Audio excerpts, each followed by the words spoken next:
Beberapa hari terakhir Indonesia diguncang dengan berita tragis mahasiswa Unsud meninggal bunuh diri akibat bullying. Banyak orang komentar, banyak orang ngehujat, banyak orang ngomongin dia, tapi nggak ada yang benar-benar ngerti gimana rasanya jadi korban bullying. Karena gini, bullying itu nggak selalu kelihatan. Luka mental itu nyata banget, tapi dia nggak berdarah. Dia cuma bisa diem, tapi lama-kelamaan, pelan-pelan dia bakalan ngehancurin manusia itu. Yang bikin miris setiap kali ada korban bullying, selalu ada aja orang yang ngomong, ah gitu aja nyerah. Ah mentalnya tempe nih. Atau jangan-jangan dia baperan nih. Padahal yang ngomong kayak gitu, dia belum pernah ngerasain pelan-pelan dihancurin sama lingkungannya sendiri. Fakta yang belum banyak orang paham adalah bullying itu bukan candaan. Bukan pendidikan mental, bukan proses penguatan karakter. Tapi itu adalah kekerasan psikologis yang bikin orang lain tuh bisa kehilangan dirinya sendiri.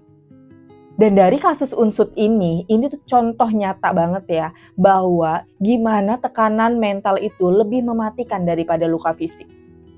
Banyak orang mikir selama nggak dipukul, ya aman. Tapi yang orang-orang lupa, kata-kata itu bisa jadi pisau. Perlakuan bisa jadi teror, dan perlahan-lahan seseorang bisa hilang harapannya. Kalau kamu pernah dihina, diremehkan, direndahkan di depan orang lain, dijatuhkan tanpa alasan, kamu tahu itu rasanya bukan cuma sedih, harga diri kamu ditelanjangin, perasaan kamu dipermainkan, dan suara kamu dimatiin. Dan yang lebih menyakitkan, saat kamu bicara, saat kamu ngomong, gak ada orang lain yang percaya sama kamu. Tapi sebelum mulai, kenalin aku Linda Herlina di channel ini. Kita sering bahas tentang healing, mental health, luka batin, perjalanan pulih tanpa drama. Kalau kamu ngerasa butuh tempat untuk nemenin proses kamu tanpa ngejudge kamu, jangan lupa untuk klik subscribe dan nyalakan tombol loncengnya biar kita bisa belajar bareng di sini. Setiap kali ada korban bullying, selalu ada aja orang yang menyalahkan korban. Kenapa nggak lawan, kenapa diam aja, kenapa nggak lapor, atau malah dia tuh lagi cari perhatian. Padahal biasanya tuh orang yang ngomong kayak gitu nggak ngerti situasinya tuh kayak gimana. Padahal faktanya, korban bullying itu diam bukan karena dia lemah, tapi karena sesuatu hal. Yang pertama, karena takut dibalas lebih parah lagi. Bullying itu jarang banget berhenti karena dilawan. Justru mereka malah makin ganas. Dan biasanya mereka itu berkelompok, sedangkan korban bullying itu sendirian. Dan yang kedua itu takut dikucilkan. Banyak banget korban mikir, kalau aku ribut, nanti aku malah cari masalah, nanti aku malah dijauhi. Dan itu tuh real, karena biasanya di lingkungan itu pada belain pelaku. Pelaku itu biasanya lebih populer, lebih disukai, dan lebih berkuasa. Kemudian yang ketiga, merasa nggak akan ada yang percaya sama dia. Ini yang lebih penting nih, biasanya korban itu ngadu tapi malah diresponnya tuh, ah masa sih, dia baik kok. Pasti kamu tuh yang baper, kamu pasti lagi sensitif tuh. Dan akhirnya korban malah lebih memilih untuk diam. Karena diam itu bukan tanda mereka itu kuat ya. Diam itu adalah mekanisme dia untuk bertahan. Dan dari situ tuh efeknya mulai terasa tuh. Dia jadi overthinking. Jadinya cemas berlebih. Jadi trauma lebih parahnya lagi. Ngerasa nggak berharga. Ngerasa hidupnya itu nggak penting. Jadi kalau ada yang tanya, kenapa korban nggak ada yang speak up? Jawabannya cuma satu, karena dia nggak ada yang bela. Yang menarik dari kasus bullying tuh ya, kita biasanya tuh fokus ke korban ya. Tapi jarang banget ada orang yang fokus ke pelakunya. Kenapa sih dia tuh bisa jadi pelaku? Karena nggak ada orang yang tiba-tiba bangun tidur terus bilang, hari ini gue mau nindas siapa ya? Nggak gitu juga. Sebenarnya banyak banget pelaku bullying itu, dia itu punya masalah yang belum selesai sama dirinya dia sendiri. Yang pertama, pelaku insecure. Aneh banget ya. Orang yang kelihatannya itu dominan, itu biasanya dia punya mental yang lebih rapuh. Dan makanya mereka itu perlu menjatuhkan orang lain biar dia terlihat lebih tinggi. Mereka itu cari aman, dia ngincer orang-orang yang lebih lemah dari dia. Karena itu satu-satunya cara buat mereka ngerasa kalau mereka itu berharga. Dan yang kedua, pelaku butuh validasi. Jujur aja, bullying itu terjadi karena alasan sosial. Pelaku cari pengakuan dari grupnya. Biar dia tuh kelihatan lucu, keren, dan berani. Kamu pasti pernah lihat tipe ini nih. Yang bully bukan berarti dia itu benci sama korbannya. Tapi demi karena dia itu mau tepuk tangan dari teman-temannya. Mereka cuma takut satu hal doang, nggak dianggap. Kemudian yang ketiga, pelaku itu melampiaskan luka batinnya dia nih. Ini yang paling sering, mereka nyakitin orang lain karena mereka juga pernah disakitin. Mungkin dulu dia pernah diremehkan sama keluarganya, mungkin mereka dulu itu pernah dihina sama lingkungannya. Dan atau mungkin dia itu tumbuh di lingkungan yang keras. Dan sayangnya mereka belajar satu hal, daripada gua ditindas, mendingan gua yang nindas duluan. Kemudian yang keempat, terbiasa hidup dalam kekerasan. Kadang bully itu bukan dari masalah karakter, tapi dari lingkungan yang keras. Kalau dari kecil aja mereka biasa mendengar, kalau dipukul, pukul balik. Kamu jangan lemah, kamu gak akan survive. Jangan mau kalah. Ya jangan heran kalau mereka itu tumbuh percaya kalau kekerasan itu adalah normal. Pada akhirnya pelaku itu bukan kuat ya, tapi mereka gak mau kelihatan jadi lemah. Orang yang disakiti sering jadi orang yang menyakiti. Masalahnya sampai kapan luka batin ini diwariskan ke orang lain. Hal yang bikin miris bullying itu bukan dari perlakuannya, tapi efeknya yang nempel banget sampai di kepala dan bahkan ke hati seseorang itu. Luka fisik bisa hilang dalam seminggu, tapi kalau luka batin, dia nggak akan hilang, dia akan selama-lamanya sampai bertahun-tahun. Dampaknya gini deh, anxiety, hidup penuh dengan ketakutan. Orang bisa takut salah ngomong, takut salah, takut dinilai. Bahkan sama orang biasa aja tuh pikirannya tetap berisik. Mereka ngiranya aku aneh nggak ya? Aku kalau ngomong gini salah nggak ya? Kemudian trauma sosial, menjauh dari orang-orang. Mereka jadi nggak nyaman di keramaian. Lebih milih diam di kamar atau berpura-pura sibuk biar nggak ketemu sama siapa-siapa. Bukan karena dia antisosial, tapi karena takut untuk disakitin lagi. Kemudian ada trust issue. Dia tuh susah banget untuk percaya lagi sama orang.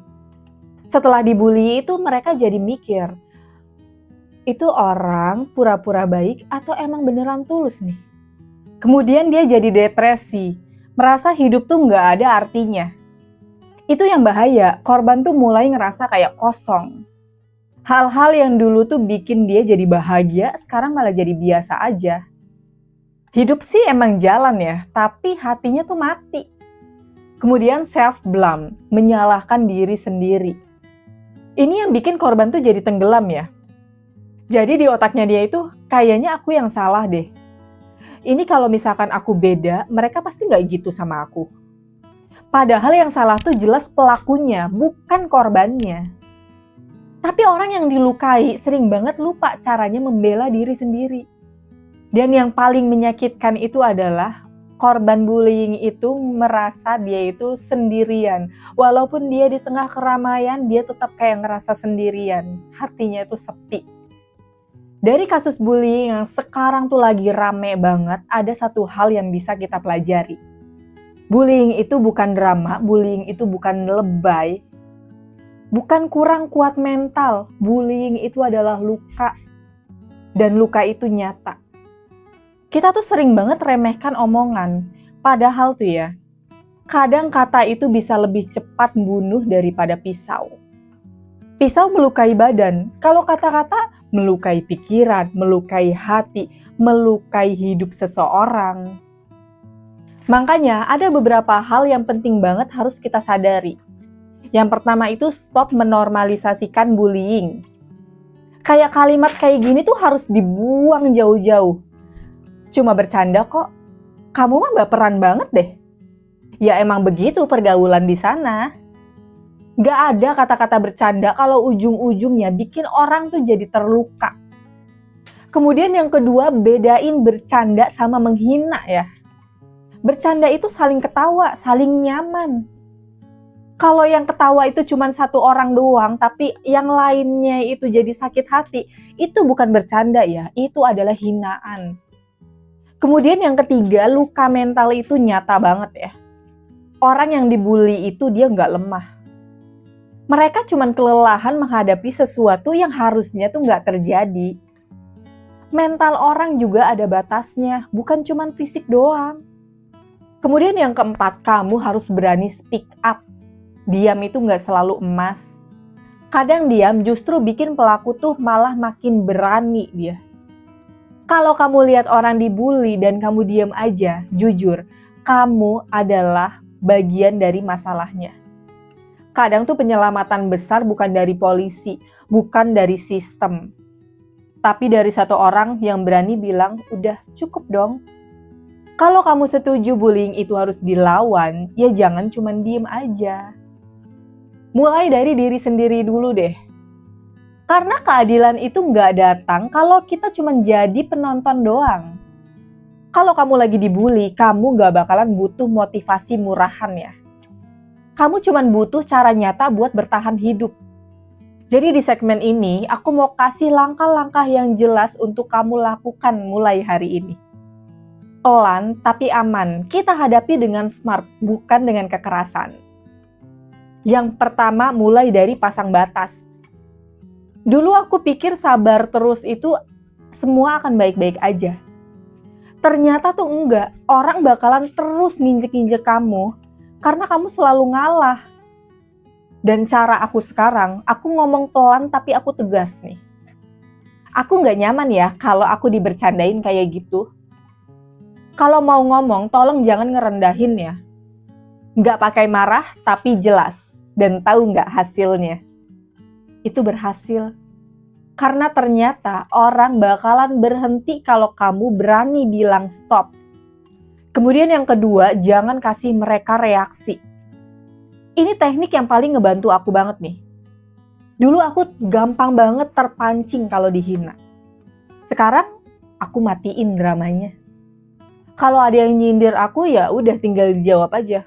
Oke. Oh gitu. Ya udah. Udah selesai. Nggak ada debat, nggak ada ngemis untuk dimengerti.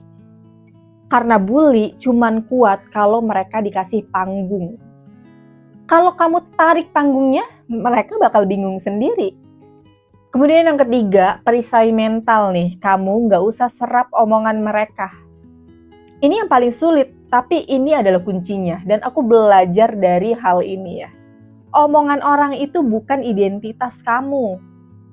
Jadi setiap kali ada yang ngejatuhin kamu, kamu harus selalu ulang kata-kata ini nih. Yang dia omongin itu adalah cerminan dirinya dia sendiri, bukan aku. Aku nggak hidup untuk nyenengin mereka. Dan pelan-pelan mental juga bakalan jadi kebentuk ya. Mental bakalan jadi lebih kuat. Kemudian yang keempat, tanggapi dengan komunikasi tegas, bukan emosi. Kalau kamu udah lewat batas, kamu punya hak untuk pasang jarak. Aku gak masalah kalau kamu gak suka aku, tapi ya jangan ganggu aku ya. Ini bukan drama, tapi ini cara untuk membela diri tanpa jadi toksik. Kemudian yang kelima, jangan hadapi sendiri. Kamu harus cari backup-an yang aman. Dulu aku gengsi untuk cerita ke orang, takutnya dibilang lemah. Tapi ternyata kita cerita ke orang itu bukan kelemahan, tapi itu adalah suatu strategi. Kamu simpan buktinya, kayak chatnya, rekamannya, terus kamu screenshot itu semuanya. Cerita ke satu orang yang kamu percaya. Dan kalau makin berbahaya, kamu bisa lapor guru BK, kamu bisa lapor HRD, atau kamu bisa lapor polisi, atau kamu bisa lapor dosen, wali, atau orang tua kamu. Jangan pernah ragu untuk melapor. Yang penting kamu punya bukti yang kuat. Keselamatan mental dan fisik itu jauh lebih penting dibandingkan kamu harus jaga image aku kuat. Dan yang keenam, kalau semuanya itu gagal, ya udah kamu pergi. Ini yang paling berat, tapi kadang keluar adalah bentuk perlindungan diri yang paling sehat. Pindah circle, pindah kelas, pindah kantor, unfollow, ngeblok, itu semuanya sah. Kamu bukan pengecut, kamu lebih memilih untuk damai daripada luka yang berkepanjangan. Ngelawan bullying itu nggak harus teriak. Kamu bisa tetap tenang, sopan, dan kuat. Kamu nggak sendirian, dan kamu punya hak penuh untuk melindungi diri kamu sendiri. Aku cuma mau bilang satu hal sebelum video ini selesai. Kalau kamu pernah ngerasa nggak dihargai, diremehkan, dijatuhkan, sampai kamu nggak percaya lagi sama diri kamu sendiri, sampai kamu nggak percaya lagi sama orang lain, aku ngerti rasanya, dan kamu harus tahu ini kamu nggak sendirian. Dunia ini emang terkadang tuh kejam sama orang baik ya. Tapi please jangan berubah jadi orang yang jahat hanya karena kamu pernah disakiti. Cukup jadi kuat, belajar pasang batas, belajar bilang enggak, belajar pergi dari tempat yang bikin kamu jadi rusak. Kamu berhak punya hidup yang tenang, kamu berhak dihormati, kamu berhak untuk disayang. Dan kamu tahu rasa sakit yang kamu bawa hari ini itu bukan akhir cerita kamu.